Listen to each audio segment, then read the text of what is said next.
Good morning, everyone. This is Art by Creative Design, and we're here at Arnim's Art Galleria in Laramine with our emerging artist, Miss Deneisha Ayers, and she is exhibiting at our E.V.O.L.V.E Art Student Art Exhibition here at Arnim's. So, Deneisha, thank you so much for taking the time to be with us this morning. You're welcome, no problem. Behind you is that amazing larger-than-life piece that's our pièce de résistance here at Arnim's called Caribbean Gem. Yes. Before we get into that though, let's talk a little bit about you and give us a little backstory in terms of who is Deneisha is. Okay, so I'm 19 years old and I'm originally from Moruga. Okay, so that's pretty far. For primary school, I attended St. Michael's, that is in Princeton, and for my C6 subjects, I attended San Fernando West, and to complete that with my Cape subjects, I attended San Fernando Central Secondary. So currently I am going to study law, but I feel like even though I am not choosing art as my profession, I will continue to do art because it's really my passion. So I will never give up art. Oh, certainly the world will not be or cannot be a brighter place without you in it and without your artwork. Thanks. So before, I can't ask another question before I talk a little bit about Caribbean Gem. Tell me about your inspiration for this masterpiece. Well, as everybody, most people, I've grown up listening to Marshall Montano. He's a big soca artist in the Caribbean, and I just love that he has done this for 40 years, and he continues to showcase our culture around the world, not just in Trinidad. Recently he went to India and he had this big concert over there. I looked at it online, it was fabulous. And I think that he's a real inspiration. He's dedicated, and you can see that just by how famous he is, the king of soca. Yes, for real. And that's a book that he has out. And of course, he did his Madison Square Garden sold out performance as well. Yes. So I can see inspiration there. But in terms of your art itself, what is your source of inspiration for the art that you do? Well, the art that I do, I'm inspired by what goes on around me. So I don't just do artists, I do a lot of issues that we're facing in Trinidad, such as violence against women and stuff like that. But I also do icons, such as Marshall himself, and people that I feel that aren't recognized for their contribution to Trinidad and Tobago. So yeah, that's my inspiration, but also my mom is a big inspiration. My number one fan, my mom, my dad, they have helped me with my pieces, like just for motivation, to be there for me. And art itself is not cheap, so the materials, uh, thanks to them. So I'm very grateful, and they inspire me to make more pieces because honestly, I know some people, they aren't lucky to have parents that that will say, Deneisha, you could do art, stuff like that. And I'm very grateful that they support me whether I do law or pursue art. And yeah, they are also my inspiration. Oh, that's awesome. So you were talking about art not being cheap. Yes. So what are some of the suggestions that you might have for other persons who wish to pursue arts and, in terms of funding this passion? Okay, so I would say that you don't need to spend a lot of money. Okay, so you don't have to buy a lot of expensive materials.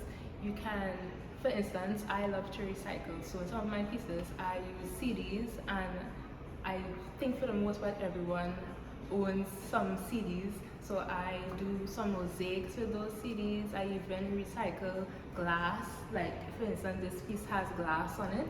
So I use bottles as well. So you don't really need to spend a lot of money. Art can be made out of anything really. You just have to figure out what works for you and what medium you like to use. Beautiful. What inspiring words you want to leave with our other emerging artists and student artists out there? I would say to follow your passion. If you think that you have a passion for art, do it. Why not, right? Because it's way better to wake up in the morning doing something that you love than, doing something that you'll just be miserable doing for the rest of your life. If you enjoy doing art and you have a passion for it, continue doing that because who wants to live the rest of their life, saying, oh my gosh, I have to go to work today, you know? So I would say just do what makes you happy. And how do you balance your time? Because I mean, I can imagine a piece like this would have taken a lot Yeah. of time, and then you're pursuing law Yeah. as well. So tell us, what subjects would you have done at A-levels, first of all? I did sociology, I did literature, art, and obviously Caribbean studies and communication studies. Right. So how did you balance the time with all that reading and doing your art? Well, I did a little bit every day. And for me, when I start my art, it's kind of like I can't stop and I can't get up when I start. So I time myself because I feel like I could go the whole day painting, but I did a little bit every day. This piece took 2 months to create, so I did like a little piece every day because I did this while I was doing my cape, so I couldn't like give it my full attention. So because I had to study as well, so I did a little bit every day, and eventually, well, it finished. This is the beautiful outcome, yes. And I think that, that's such great advice. Consistency and discipline. Doing a little Yes. bit of what you love and knowing that you have to stop and start something else and move on because you have greater things ahead, having that goal at the end in mind while you're going through your day. So, do you want to tell us a little bit more about the piece in terms of what it entailed, some of the materials that you would have used, and so on? Okay, so I'll start with the materials. So for the actual painting, I used oil paint and acrylic paint. The glass on top is also crystals from chandelier and resin. There was also a little bit of glitter in there, and the structures around them was made out of plaster Paris. So everything was made by hand. The frame itself took the longest because we had to make a form for the resin. So this is resin and it's very thick. This is wood that we burned to give it that effect and that color. It also has confetti in this, right? So it's a lot going on. And well, I did the background colorful like this because it represents, the powder that is thrown at carnival time. And this is supposed to represent the Caribbean because normally when people think of hibiscus, they be like, okay, that's very tropical. Yeah. So that's why I chose the hibiscus flowers and the crown over there as well, obviously because Marshall is the king of soca, So that's why I used that. And the glass is, this piece is called Caribbean gem. That's why it sparkles like that. That's why I named it Caribbean gem. He's a gem. So that's why the glass is here. It adds a nice glow to the piece. And also here has crystal and glass as well. Okay, fabulous. I mean, I can't stop gawking over this thing. It's amazing. If anybody knows Marshall personally, please show him this work. I think he'll be blown away as well. It's great to know that he is an inspiration. Not only, his very presence and the work that he does can inspire the arts, not only in performance art, but also in visual art. So, Deneisha, can you walk me through to some of your other pieces? So no problem.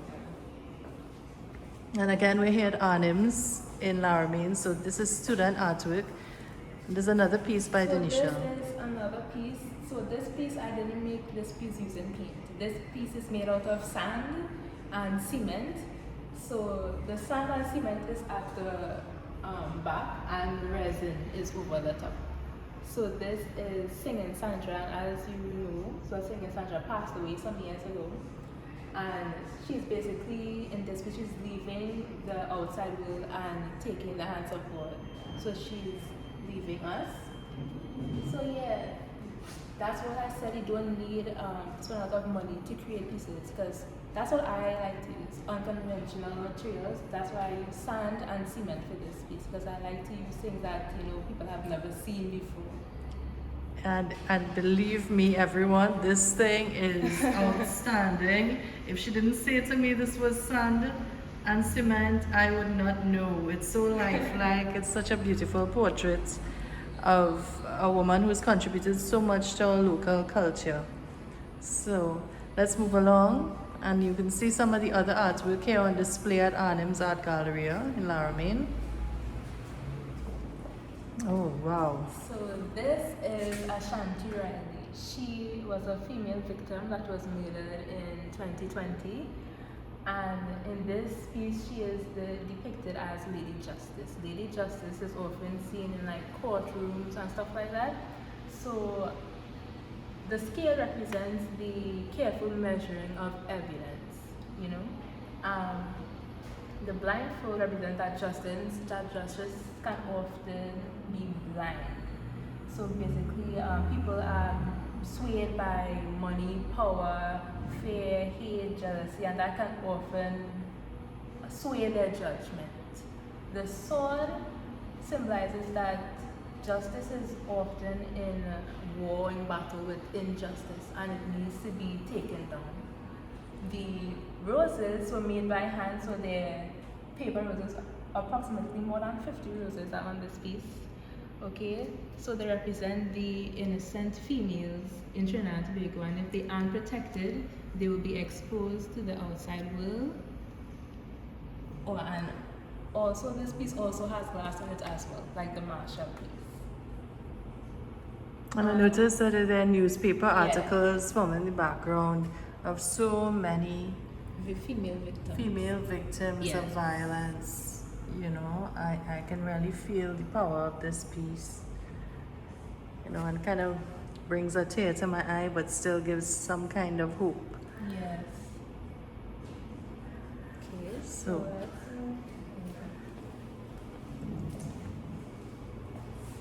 this was a piece that I did my first year in Cape, which was in 2020. This is Franklin, right? He died at age 71. At age 71 is considered an angel number. That's why I made him an angel. And this piece is made out of CDs. So this is what I said, that you don't have to use paint and expensive materials. So I use CDs for this, and this is a mosaic. So I gave him his signature Hawaiian shirt. He always wears Hawaiian shirt. So basically, he is performing in heaven. He does what he loves. He is performing in heaven. how many hours did this piece take? This piece, okay, so considering I did this piece while I was doing Cape, I can't exactly give you an amount of time, but it took approximately a month, because I had to use do each of this by hand. Yes. And it was just me, So while I was studying, I had to use what do you call it?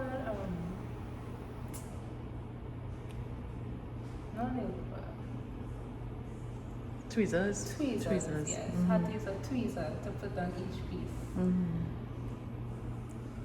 Wow. And then you painted over. But I painted it first. Okay, that's even bigger. Wow. Because within there, even though it's blue, there are designs and patterns in there to give you the effect of being, in some place like heaven or whatnot. You're lifted above and you're seeing the clouds swirling. It's truly amazing. Amazing work. And we're here with Deneisha Ayers, the E.V.O.L.V.E Emerging Artist 2022 here at Arnhem's Galleria in Laramie. Deneisha, thank you so much for taking the time to chat with us, to let us know a little bit about yourself, and I just want to invite everyone to come on across to Anims. We're here until the 6th of October, and there are pieces from all kinds of artists all over Trinidad and Tobago, student artists. So these young people range in age from 3 years old and up, and they are pouring out some of their talent here. So you can come and embrace all the good things that's happening among young people. Thank you.